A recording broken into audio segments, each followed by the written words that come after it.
नमस्कार। आज के इस वीडियो में हम पढ़ने वाले हैं कॉटन के बारे में। हमारा पार्ट 1 2 3 4 फोर्थ वीडियो है कैश क्रॉप में, कैश क्रॉप नहीं एग्रीकल्चर में। और आज हम बात करने वाले हैं कॉटन के बारे में। कॉटन यानी रुआ। जी हाँ जी हाँ जी हाँ। सबसे पहले बात करते हैं क्लाइमेटिक कंडीशंस की, कॉटन के क्लाइमेटिक कंडीशंस की। तो क्लाइमेटिक कंडीशंस की अगर बात करें तो 20 से 30 डिग्री सेल्सियस टेम्परेचर होने चाहिए। अब इसका मतलब क्या हुआ? इसका मतलब यही हुआ कि इतना टेम्परेचर होना चाहिए। ज़्यादा अगर टेम्परेचर हो गया, सूखा पड़ गया, दिक्कत है। कम टेम्परेचर हो गया, फ्रॉस्ट हो गया, दिक्कत है, बहुत समस्या है। ठीक है, बात करें कॉटन के सॉइल की। सॉइल कॉटन क्या करता है? पानी में डालिए, एक बूंद पानी रखिए, एक बूंद पानी में रखेंगे पूरा सोख लेगा। क्या करेगा? पूरा एब्जॉर्ब कर लेगा। तो ऐसी कौन सी सॉइल है जो पानी को पूरा एब्जॉर्ब करता है, मॉइस्चर रिटेंटिव है? अरे सेमेस्टर वन में पढ़ के आए हो यार, थोड़ा याद रखो, थोड़ा याद करिए। अरे याद करें, ये याद करें। जी हाँ जी हाँ जी हाँ। ब्लैक सॉइल एब्जॉर्ब कर लेता है। तो best soil for the cultivation of cotton is black soil. अच्छा, 20 से 30 डिग्री सेल्सियस। बारिश कितना? 50 से 80। कम पानी में हो जाएगा। अच्छा, कम पानी में काम हो जाएगा। लेकिन दिक्कत क्या है? दिक्कत यही है कि ये कैश क्रॉप है। दिमाग में ये बात बैठा लीजिए कि अगर कैश क्रॉप है तो आपके सॉइल की फर्टिलिटी को ये पूरा एग्जॉस्ट कर लेता है। Fertility is exhausted. तो उसी कारणवश आपको दिक्कत क्या हो जाती है? फर्टिलाइजर्स की जरूरत पड़ जाती है। फर्टिलाइजर्स की जरूरत पड़ जाती है यानी मैन्योर्स की जरूरत पड़ जाती है। मैन्योर्स का मतलब क्या होता है? खाद होता है। समझ गए? इससे होता क्या है? तो कॉस्ट ऑफ प्रोडक्शन बढ़ जाता है। और क्या समझ में आ रही है? बोला क्लाइमेट कितना होना चाहिए? 20 से 30, बारिश 50 से 80, और सॉइल ब्लैक सॉइल। और समस्या, हाँ जी, exhaust the fertility of soil. Simple सी बात हुई। अच्छा, कॉटन कौन से सीजन में होता है? तो कॉटन एक खरीफ क्रॉप होता है। खरीफ बोले तो खराब सीजन, जून जुलाई। कब कल्टीवेशन हम हार्वेस्टिंग कब करते हैं हम? जी हाँ, हार्वेस्टिंग करते हैं अक्टूबर सितंबर में। अक्टूबर नवंबर भी कह सकते हो, सितंबर अक्टूबर नवंबर जो भी मन हो कह दीजिए। अच्छा, अब बात करते हैं हार्वेस्टिंग की। मिटाना होगा, हार्वेस्टिंग के लिए मिटाना तो होगा। हार्वेस्टिंग हम तभी करते हैं जब जो कॉटन बॉल्स जो होते हैं ना वो बर्स्ट आउट हो जाते हैं। व्हाइट कॉटन बॉल्स जब बर्स्ट आउट हो जाते हैं ना, बर्स्ट आउट फुट के white cotton balls, fluffy cotton balls, ठीक है, एकदम सॉफ्ट फ्लफी कॉटन बॉल्स, तब हम उसका हार्वेस्टिंग कहते हैं। हार्वेस्टिंग कैसे करते हैं? बड़ा ही इंटरेस्टिंग समझदार है। हम क्या करते हैं? प्लक करते हैं, सॉरी प्लक नहीं करते हैं, पिकिंग करते हैं। पिक मतलब क्या होता है? उठाना। तो कॉटन को हाथों से उठाया जाता है एक एक करके, ठीक है, और उसके अंदर सीड्स होते हैं, कॉटन सीड्स होते हैं। समझ रहे हो? तो एकदम बढ़िया से आया जाए ताकि लिख भी पाइए। समझने से क्या होगा भाई? भारत के एजुकेशन सिस्टम में है हम, समझने से क्या होगा? लिखना भी तो पड़ेगा। Sad reality. ठीक है, तो हार्वेस्टिंग। ओके, तो जब जो कॉटन बॉल्स हैं वो बर्स्ट आउट होके वाइट हो जाते हैं, फ्लफी हो जाते हैं, फ्लफी का स्पेलिंग नहीं होता, फ्लफी हो जाते हैं, सॉफ्ट हो जाते हैं, फाइबर्स की तरह, तब हम उसको हार्वेस्ट कर लेते हैं। हार्वेस्ट मतलब हाथों से उठा लेते हैं एक एक करके। लेकिन हमें ध्यान क्या रखना है? ध्यान ये रखना है जो सीडलिंग होगा, सीडलिंग मतलब मैंने समझाया था, बीज जो है वो जब बड़ा हो जाता है थोड़ा सा 20-30 सेंटीमीटर, तो सीडलिंग में ना थोड़ा सा भी बाहरी अगर कोई ऐसे शाखा है लेकिन इधर उधर बिना मतलब का भागा हुआ है, काट देना है उसे एकदम। जो फील्ड होगा उसे वीड फ्री रखना है, एकदम पूरा टोटल वीड फ्री रखना है। ये सब मैंडेटरी बातें हैं एग्जाम के लिए भी।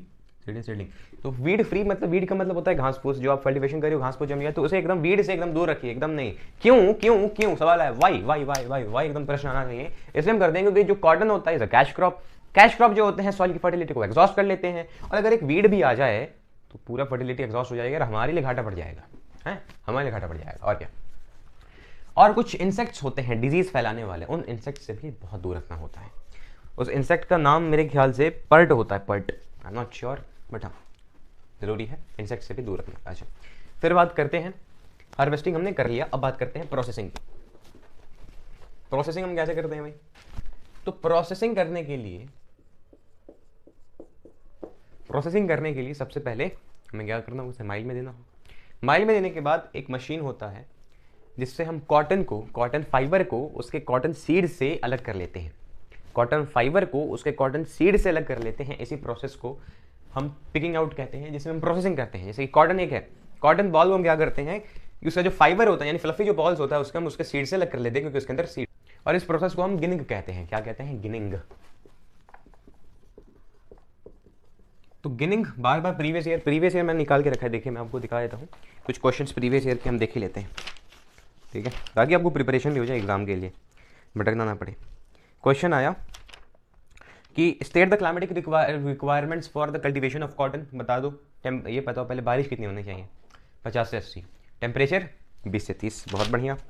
फिर name the state in India which leads in cotton cultivation. हाँ जी, अब बात करते हैं कि कौन कॉटन कल्टीवेशन में लीड करता है, तो वो स्टेट है गुजरात। हाँ जी, पिछली बार भी नहीं ऑयल सीड में गुजरात आया था, इस बार भी गुजरात आ रहा है कॉटन में, तो कॉटन में लीड यही कर रहा है, उससे ज़्यादा कुछ नहीं पूछेगा। एक और चीज़ पूछ सकता है एग्जाम में आपके, हाँ जो कैश क्रॉप्स होते हैं जैसे शुगर को हम क्या करते हैं? रटूनिंग मेथड से। रटूनिंग मेथड याद है? अभी कमेंट में जाकर रटूनिंग मेथड को मुझे एक्सप्लेन करके बताइए, तभी मैं समझ पाऊंगा कि क्या वीडियो से आपको समझ में आ रहा है या मैं ऐसे ही लगाऊंगा। तो गिनिंग रटूनिंग ऐसे मेथड है उसमें जो यील्ड होती है ना उसमें डिक्रीज करने लगती है 3 से 4 बार। तो इसमें से भी मान लीजिए ये क्रॉप है, मैं बता रहा हूँ ऐसे जनरल एग्जांपल, तो यहाँ पे मान लीजिए उसने कॉटन लिया और हमने हाथ से इस कॉटन को निकाल लिया, तो फिर ये फिर से कॉटन देगा। हाँ जी, और यील्ड यहाँ पे जो फिर से जो आएगा यील्ड थोड़ा सा डिक्रीज हो जाएगा, यानी 2 से 3 बार में यील्ड जो होता है डिक्रीज हो जाएगा। छोटे छोटे कॉटन आने लगे, ज़्यादा फर्टिलाइजर लगेगा, छोटे छोटे कॉटन लगेगा तो भी हमें नुकसान ही है उससे, लेकिन 2 से 3 बार के लिए तो हमें आसान पड़ जाता है, समझ गए। और process of picking out the cotton fibre from the क्या कहते हैं? सीड, उसे हम कहते हैं गिनिंग। फिर नेम द लीडिंग स्टेट, हमने गुजरात कर दिया। उसके बाद क्वेश्चन आया कि state 2 climatic factors which affect the cotton cultivation adversely, यानी कॉटन कल्टीवेशन को कौन कौन अफेक्ट करते हैं? तो अगर ड्राउट पड़ गया तो ये अफेक्ट करेगा, और अगर फ्रोस्ट पड़ गया तो ये अफेक्ट करेगा। देख लिया आंसर क्या कहता है। तो cotton plant is extremely sensitive to frost, और अगर ज़्यादा ड्राउट पड़ गया तो, और ज़्यादा बारिश हो गया तो। बहुत बढ़िया। फिर क्वेश्चन आया, वैसे तो टी से क्वेश्चन है, फिर क्वेश्चन आया कि एक्सप्लेन गिनिंग। तो गिनिंग क्या बताया? तो प्रोसेस ऑफ क्या separation of the cotton fibre from the cotton seed को ही हम गिनिंग कहते हैं। फिर और क्या क्वेश्चन आया? और ज़्यादा कुछ क्वेश्चन नहीं आ रहे हैं, बाकी टी से क्वेश्चन आ रहे हैं।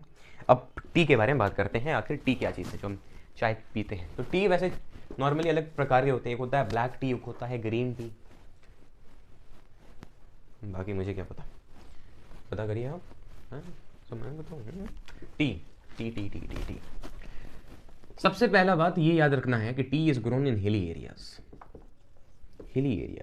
सवाल आया वाई, क्यों? मन की खुशी के लिए। सबसे पहला इसका आंसर ये आया कि टी 150 से 250 सेंटीमीटर रेनफॉल रिक्वायर्ड है टी के लिए।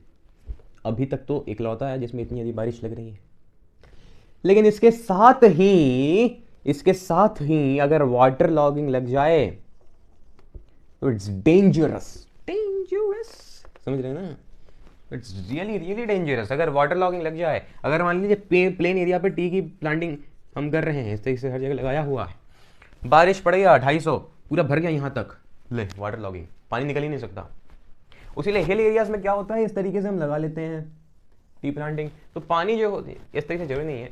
हिल एरियाज मतलब ऐसा थोड़ी कि हिल एरिया इस तरीके से है, हिल एरिया मतलब इस तरीके से हिल होता है, समझ गए ना? इस तरीके से आराम से आदमी रहेगा, लेकिन पानी जो होगा it will be evenly distributed to each and every crop and it will avoid water logging. That's why hill areas में प्रेफर्ड होता है, और 150 से 250 सेंटीमीटर इसमें बारिश की जरूरत होती है।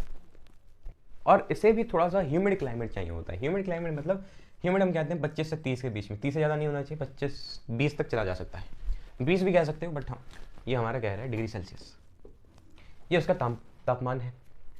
अच्छा, तो ये बात आ गई। अब हम बात करते हैं कि टी की मेथड ऑफ कल्टीवेशन, ठीक है, मेथड की बात करें, ये थोड़ा सा इंटरेस्टिंग है पढ़ते हैं।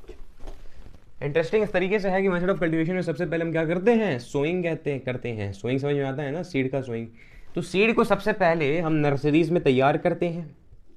नर्सरी मतलब जहाँ पे छोटे छोटे बच्चे पहते हैं ना, ए फॉर इस तरीके से, बी फॉर गोल गोल 2 ठो एक डंडा, तो इस तरीके से वहाँ पे नर्सरीज में सिखाया जाता है। इस तरीके से यहाँ पे सिखाया जाता है कि भैया तुम सीड हो तो ए फॉर इस तरीके से ग्रो कर दो, जी फॉर ग्रो करो, पी फॉर इस तरीके से अपना प्लांट दे दो, एल फॉर यहाँ पे लीफ दे दो। एल फॉर 25 से 30 सेंटीमीटर आपका लेंथ होना चाहिए। ये होता है सीडलिंग, इसे क्या कहते हैं? सीडलिंग। बार बार बता रहा हूँ, सीडलिंग्स बार बार नहीं समझ पाते हैं तो आप समझ जाइए और क्या। तो नर्सरीज में जब ये सीडलिंग्स हो जाते हैं तब इन्हें हम क्या करते हैं? ट्रांसप्लांट करते हैं, जैसा कि हमने राइस में किया था। ट्रांसप्लांट करने से होता क्या है? तो वीड फ्री रहता है, तो ज़्यादा हमें उसकी जरूरत नहीं पड़ती। इसके कारण क्या होता है? हाई यील्ड होता है, इसके चलते लेस वेस्टेज ऑफ सीड होता है। ये सारी बातें बता दी। इसके चलते जो रूट्स होते हैं वो बहुत ज़्यादा मतलब पेनिट्रेट कर सकते हैं सॉइल के अंदर अच्छे तरीके से, ठीक है। नर्सरीज में सीडलिंग्स बन गए, जब 20 से 30 सेंटीमीटर हाइट हो गया तो ट्रांसप्लांट कर दीजिए। उसके बाद सीताराम सीताराम कहिए। तो ट्रांसप्लांट करने के बाद अब क्या कहेंगे? छोड़ दीजिए। जब 1 मीटर हाइट ये एक्वायर करेगा ना, 1 मीटर हाइट जब ये एक्वायर करेगा तो उस हाइट को उसे बरकरार रखना होता है। उसी कारणवश दैट्स वाई उसे हमें प्रनिंग करने की जरूरत होती है। प्रनिंग का मतलब क्या होता है? प्रन का मतलब होता है छाटना। छाटना का मतलब समझ रहे हैं?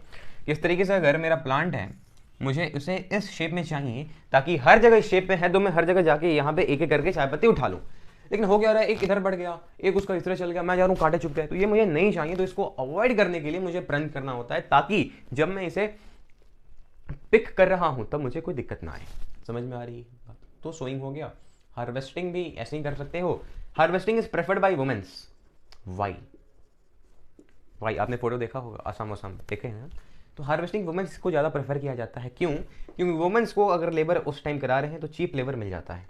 ये आपकी किताब कह रही है, मैं कुछ नहीं कह रहा हूँ। तो वुमेन्स में चीप लेबर मिल जाता है। और क्या होता है? बिकॉज ये एक पेशेंस वाला प्रोसेस होता है। इसमें ऐसा नहीं है कि आप लीजिए ये गन्ना उठाया, तलवार उठाया, मार कच कच कच कच पूरा कट गया एक ही बार में। ऐसा नहीं करना होता है। हमें क्या करना होता है कि छाटना होता है, एक देख के अगर ये बढ़िया से नहीं होगा तो ये भी करो, ये तोड़ो, ये तोड़ो, उसमें फोटो भी खिंचवानी है, ठीक है। तो ये सब चीज़ें, दैट्स वाई। समझ में आ गई? कंप्लीट है यार। फिर क्वेश्चन आता है कि डिस्ट्रीब्यूशन सबसे ज़्यादा कहाँ? तो आसाम, इस तरीके से लिख देना, आसाम। फिर पूछा एक और बता दो यार, तो वेस्ट बंगाल, बस उससे ज़्यादा बताने की कोई ज़रूरत नहीं है। तमिलनाडु, तेलंगाना, इस जगह में भी होती है। फिर मैं लिख देता हूँ तमिलनाडु, तेलंगाना, कर्नाटका, साउथ एरिया। तो ये हमने कंप्लीट किया आज टी। हाँ, अभी प्रीवियस ईयर कहाँ छूटेंगे, सब कुछ की तैयारी होनी चाहिए। कि बार में एक वीडियो देखिए 70% या 80% आपका, मान लीजिए 85% तो हो ही जाता होगा। नहीं होता होगा तो कमेंट करिएगा और प्रयास किया जाएगा। क्वेश्चन आया, हाँ, इंडिया इज द, हाँ एक चीज़ तो हमने बताना भूल ही गए जी, टी में India is the highest producer of T. समझ गए? लार्जेस्ट प्रोड्यूसर, सॉरी हाईएस्ट नहीं, लार्जेस्ट प्रोड्यूसर। फिर गन्ने के जूस में, शुगर केन में, तो India is second. India is at the second position after Brazil गन्ने के प्रोडक्शन, ठीक है। यही एक गिलास जो गन्ना 10 रुपये का मिल जाता है हमें, तो वहीं जाइए यूएसए गन्ने को तो हाथ आता पता नहीं लगेगा। फिर पूछा कि state the climatic factors necessary for the growth of T. तो ग्रोथ ऑफ टी के लिए क्लाइमेटिक फैक्टर्स लेते मिनट गए। अब क्या करेंगे आप? ठीक है, तो ऑप्टिमम टेम्परेचर 25 से 30 डिग्री सेल्सियस और बारिश 150 से 250 सेंटीमीटर। फिर क्वेश्चन आया, क्वेश्चन मैं देख रहा हूँ। हाँ, state the reasons for the regular pruning for the tea bushes. ठीक है, टी बशेस को रेगुलर प्रन करने की क्यों जरूरत पड़ती है? तो ताकि जब हम उसे पिकिंग करते हैं, जब एक एक टी के बुशेस को, लीव्स को तोड़ते हैं, वो में जब तोड़ते हैं तो उसमें कोई दिक्कत ना हो। और 1 मीटर हाइट जो होता है लिमिटेड होता है, तो एक ही हाइट के दिखने में भी ठीक लगते हैं। और ये क्या कह रहा है कि फैसिलिटेट्स प्लकिंग, वही बात है। और लीव्स जो होते हैं वो उनका जो, हाँ सॉरी, बशेस का जो हाइट होता है, limited height should be 1 metre. समझ में आ गई बात? कॉफ़ी आपके सिलेबस में नहीं है, याद रखना। फिर क्वेश्चन आया कि cotton is state the geographical condition of cotton, ये हमने बात कर लिया। फिर एक फोटो है, अब ये क्वेश्चन मैं देख रहा हूँ, ऐसा प्रीवियस ईयर में आया 2016 का। तो ये दिख रहा है, हाँ। तो देखिए क्वेश्चन, देखिए name one state where this crop grows well. तो ये कौन सा क्रॉप है भैया? तो ये टी है, ठीक है। ये ध्यान से देखिए, प्रीवियस ईयर में हो सके तो आ जाए। तो स्टेट बताइए जहाँ पे क्रॉप अच्छे से ग्रो करता है, तो आसाम हो गया। फिर why are mostly women employed to harvest it, ये क्वेश्चन देख रहे हैं ना। तो वुमेन क्यों इसे हार्वेस्ट करने के लिए एम्प्लॉय होती हैं, क्यों उन्हें प्रेफर किया जाता है? तो उसका आंसर यहाँ पे है आपके लिए। तो mostly women harvest the T because involves the fine plugging. तो फाइन प्लगिंग की जरूरत होती है और उसी कारणवश हम वुमेन का इस्तेमाल करते हैं, जिससे उन्हें पेशेंस बहुत होता है। और मैन बने हुए हैं ना यार, लो सिक्कल उठाओ, काटो गन्ने का जूस, ठीक है। फिर 2 geographical condition suitable for the cultivation of this crop. तो ज्योग्राफिकल कंडीशन बता दीजिए। हमने कंप्लीट किया ये शुगर केन। उससे बाद आपका क्या अगर कोई सिलेबस बच रहा है एग्रीकल्चर से, देख लिया जाए। नहीं, शुगर केन डन जी, हाँ जी, शुगर केन खत्म। तो क्या शुगर केन बोला, एग्रीकल्चर खत्म। तो क्या क्या हमने किया, एक बार रिकॉल किया जाए एकदम स्टार्टिंग से। तो पार्ट 1 में हमने किया था इंट्रोडक्शन, फिर हमने किया राइस एंड वीट के बारे में, फिर पल्सेस, फिर हमने किया शुगर केन के बारे में, मिलेट्स नहीं, वो तो रिड्यूस हो चुका है, कॉटन के बारे में, ऑयल सीड्स के बारे में, और आज हम टी और कॉटन के बारे में कंप्लीट कर दिए। तो हमने sugar cane sorry agriculture complete किया। मेनली बात कुछ भी मुंह से निकला जा रहा है क्योंकि बहुत रात हो चुका है, ठीक है, हमें भी अब सोना जाना है, अभी सोइए, सुबह में है तो एनर्जेटिक रहिए, स्कूल जाइए बढ़िया से, मस्त रहिए। जय हिंद, जय भारत। अब देखा जाएगा आगे क्या किया जाए, तब तक के लिए बाकी सब्जेक्ट्स भी प्रिपेयर करते रहिए। Will meet soon. फिर ऊपर चला गया यार, निशाना नहीं हो रहा।